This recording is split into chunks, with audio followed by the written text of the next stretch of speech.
Moses runs away from Egypt. Moses is now living in Egypt as a prince, but he remembers he's a Hebrew.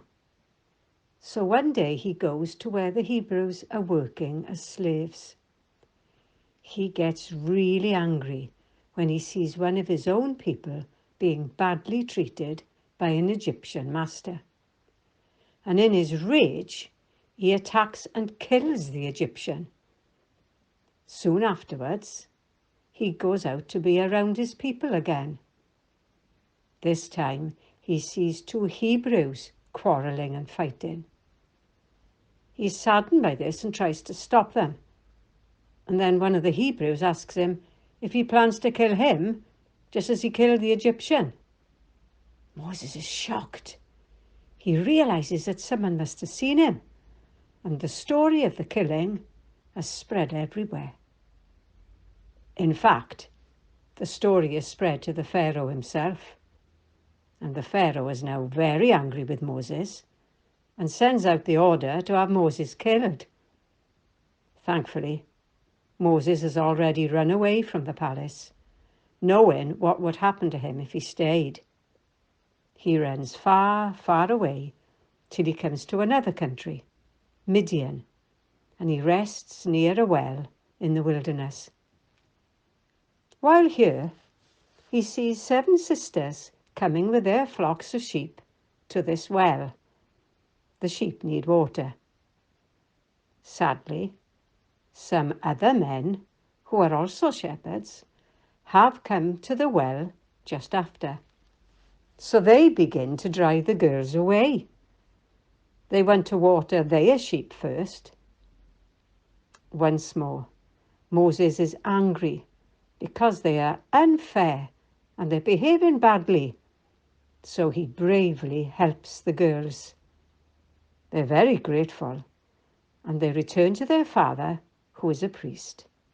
And when they tell him how a young man rescued them from the shepherds, he tells his daughters to go back to him and invite him home for a meal.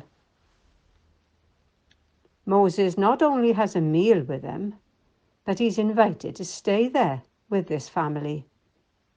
And in time, Moses marries one of the daughters, Zipporah, and they have a son together.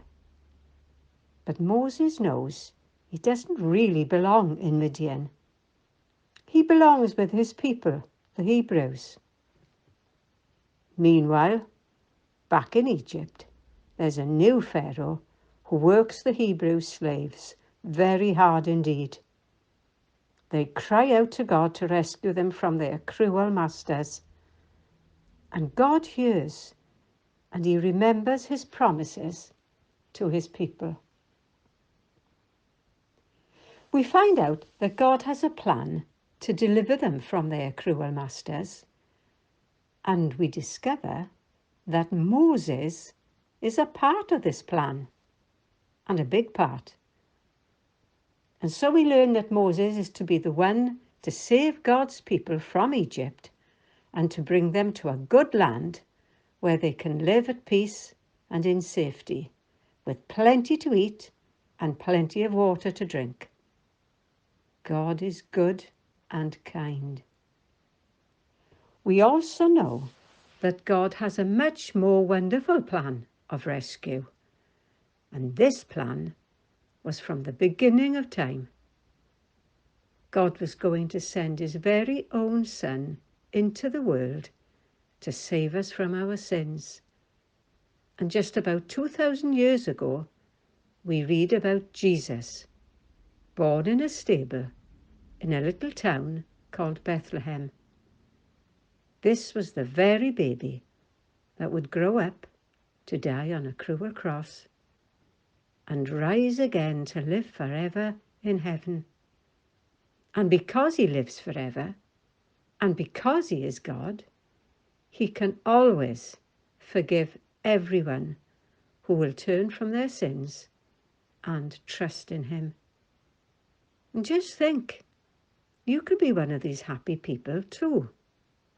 Hallelujah. The Father sent the Son to be the Saviour of the world. 1 John chapter 4 verse 14.